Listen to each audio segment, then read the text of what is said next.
અભય થઈને નિષ્પક્ષતાથી નિરપેક્ષ રીતે વાસ્તવિકતાનો અરીસો રૂપી સચોટ માહિતી લાવતો સત્યની સાથે અભય ટાઈમ્સ। સુરતના સચિનમાં જર્જરિત બિલ્ડિંગ તૂટી પડવાની ઘટના બાદ સ્લમ ક્લિયરન્સ બોર્ડ અને મનપા દ્વારા ડીજીવીસીએલની ટીમ સાથે જઈ જર્જરિત બિલ્ડિંગોના પાવર અને નળ કનેક્શન કાપવાની કામગીરી કરાતા સ્થાનિકોએ વિરોધ કર્યો હતો। આ સમયે એક બિલ્ડિંગની ગેલેરીનો ભાગ પડતા મહિલાઓ નીચે પટકાઈ હતી।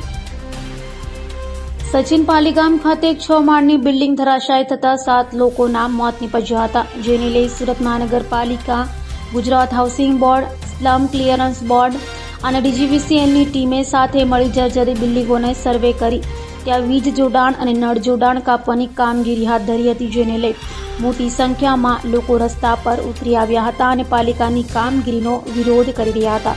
ત્યારે જ એક મકાનની ગેલેરીમાંથી લોકો બહાર ઊભા રહી જોઈ રહ્યા હતા। તે સમયે ગેલેરીનો ભાગ પડતા ગેલેરીમાં ટેકો આપી ઊભેલી કેટલીક મહિલાઓ નીચે પટકાઈ હતી। જો કે સદનસીબે માત્ર ઈજાઓ થઈ હતી, કોઈ ગંભીર ઈજા થઈ ન હતી। બનાવને લઈ પોલીસ કાફલો સ્થળે દોડી ગયો હતો। સચિન વિસ્તારમાં જે સ્લમ બોર્ડ આવેલું છે જેને જર્જરિત છે, જે અત્યારે ચોમાસાની સિઝન હોય અને બીજી કોઈ અનિચ્છનીય દુર્ઘટના ન બને એના માટે ગુજરાત હાઉસિંગ બોર્ડ અંડરમાં આવે છે અને ડિમોલિશની કાર્યવાહી આગળ વધારવાની હોય ગઈકાલે એ બાબતે આજે વિવિધ એજન્સી જેમ કે ગુજરાત ઇલેક્ટ્રિસિટી બોર્ડ, ડીજીવીસીએલના કર્મચારીઓ ત્યાં આગળ આનુષંગિક કાર્યવાહી કરવા ગયા હતા।